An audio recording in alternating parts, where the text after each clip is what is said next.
የብልህ ሴት 10 መገለጫዎች ለተሳካ ሕይወት የሚሆን ጥልቅ ትንታኔ። ሰላም፣ ዛሬ የምንነጋገረው ስለ እውነተኛ የሴት ልጅ ብልህነት ነው።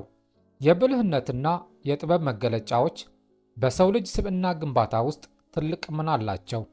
አንዲት ብልህ ሴት በውጫዊ ውበቷ ብቻ ሳይሆን በምትገነባው ሰላማዊ ሕይወትና በምትወስናቸው ሚዛናዊ ውሳኔዎች ትታወቃለች። በዚህ ቪዲዮ የስነልቦና ጥናቶች ላይ ተመስርተን አንድ ሴት በሕይወቷ ስኬታማና የተከበረች እንድትሆን የሚያደርጓትን 10 ዋና መገለጫዎች በዝርዝር እንመለከታለን።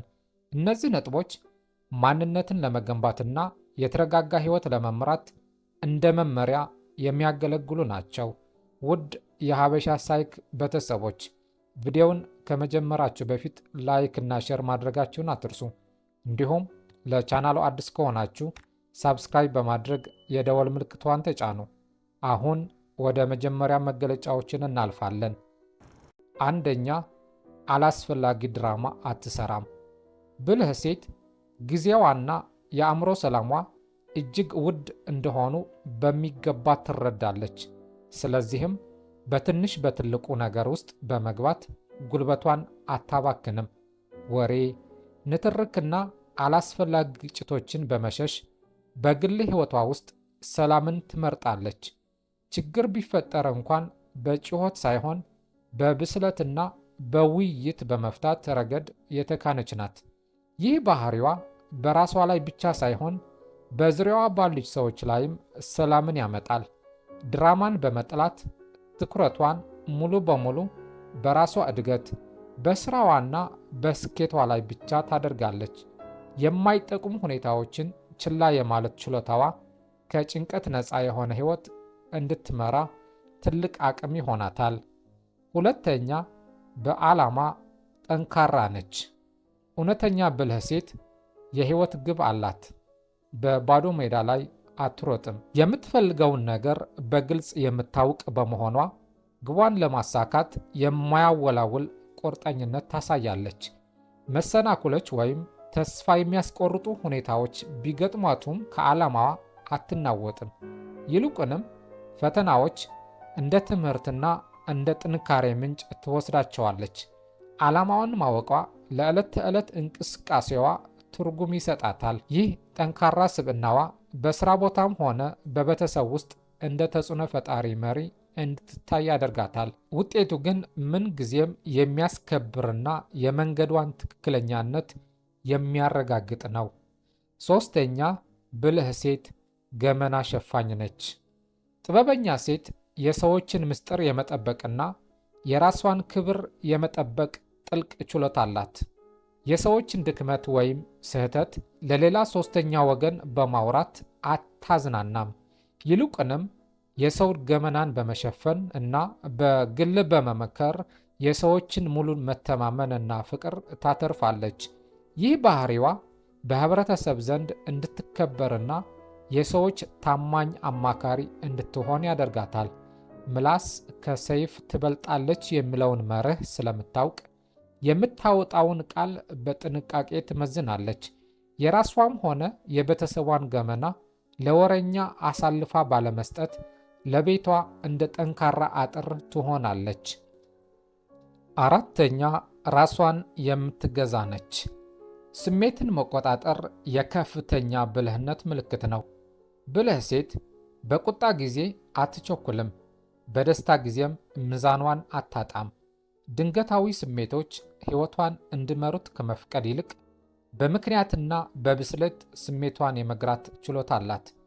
ራስን መግዛት ማለት የራስን ድርጊትና ንግግር በንቃት መከታተል ማለት ነው። ይህ ችሎታዋ በኋላ ከሚመጣ ጸጸትና ካልታሰቡ ስህተቶች ትጠበቅ ዘንድ ይረዳታል። በውስጧ ማዕበል ቢኖር እንኳን በውጯ ረጋ ብላ ነገሮችን የማስተናገድ ብቃቷ ልዩ ያደርጋታል። አምስተኛ፣ ታታሪ ነች። ብልህ ሴት ስኬት የሚመጣው በትጋትና በላብ እንደሆነ በጽኑ ታምናለች። ለስንፍና ወይም ለምክንያት አትገዛም። በምትሰራው ሥራ ሁሉ ጥራትንና ትጋትን በማሳየት ተምሳሌት ትሆናለች። የምታገኘውን ውጤት የምታከብረው በልፋቷ የመጣ መሆኑን ስለምታውቅ ነው። ታታርነቷ ለራሷ የግል ስኬት ብቻ ሳይሆን ለቤተሰቧም ጠንካራ የኢኮኖሚና የሞራል መሰረት ይሆናታል። በምታደርገው ጥረት ሁሉ ተስፋ ባለመቁረጥ እስከ መጨረሻ የምትጓዝ በመሆኗ በሄደችበት ቦታ ሁሉ ፍሬያማ መሆን ትችላለች። ስድስተኛ፣ እግዚአብሔርን የምትፈራ ነች። መንፈሳዊነትና የፈጣሪ ፍርሃት ለብልህ ሴት የሕይወት ዋነኛ መመሪያ ነው። እግዚአብሔርን መፍራት ማለት በጨለማም ሆነ በብርሃን ለስነ ምግባር፣ ለፍትህና ለርኅራኄ መቆም ማለት ነው። ሕሊናዋን በፈጣሪ ሕግ የምትመራ በመሆኗ ከክፉ ነገር ራሷን ትጠብቃለች። ይህ መንፈሳዊ ጥንካሬዋ በሕይወቷ ውስጥ ትክክለኛውን መንገድ እንድትመርጥና በችግር ጊዜም ቢሆን ተስፋ እንዳትቆርጥ ያደርጋታል። ውስጣዊ ሰላም የሚገኘው ከፈጣሪ ጋር በሚኖር ግንኙነት እንደሆነ ስለምታውቅ በሕይወት ማዕበል ውስጥ የማትናወጥ ጽኑ መሠረት አላት። ሰባተኛ፣ ብልህ ሴት ታማኝ ነች። ታማኝነት የብልህ ሴት ዋነኛ መለያ ነው። በንግግሯም ሆነ በተግባሯ የምትታመን በመሆኗ በዙሪያዋ ያሉ ሰዎች ሁሉ ያለ ስጋት ይተማመኑባታል። የገባችውን ቃል የምታከብርና በምንም አይነት ሁኔታ እውነትን የማትለውጥ ሴት ናት። ታማኝነቷ ለረጅም ጊዜ የሚዘልቁ እና ጤናማ የሆኑ ግንኙነቶችን ለመገንባት ቁልፍ ይሆናታል። በጓደኝነት፣ በትዳርም ሆነ በንግድ ሥራ ውስጥ የምትፈለግ እንድትሆን ያደርጋታል። ይህ የማይናወጥ ታማኝነቷ ነው። ሰዎች ለእሷ ያላቸው አክብሮት የሚመነጨው ከቃሏ ጽናት ነው። ስምንተኛ መገለጫ ትህትና። ብልህ ሴት ያላት ዕውቀት፣ ውበት ወይም ስኬት ለትዕቢት እንዲዳርጋት አትፈቅድም። ከማንም ሰው ለመማር ዝግጁ ነች። ትህትና የእውነተኛ ዕውቀት መጀመሪያ እንደሆነ ትረዳለች። ሰዎችን በደረጃቸው ሳይሆን በሰውነታቸው ብቻ ታከብራለች።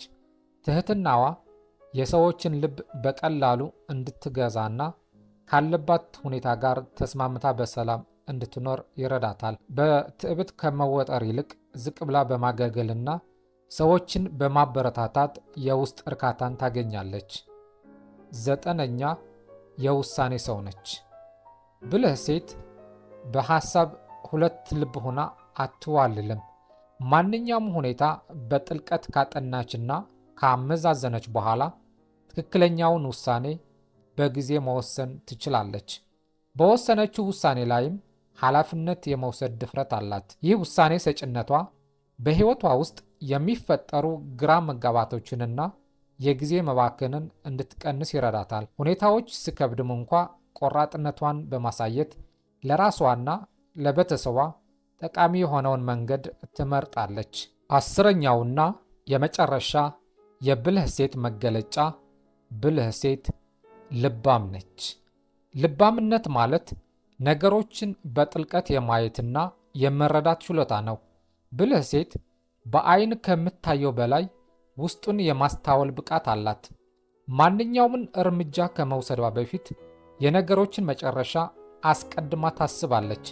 ልባምነቷ ካልታሰቡ አደጋዎች እንድትተርፍና ብልህነት በተሞላበት መንገድ ሕይወቷን እንድትመራ ያደርጋታል።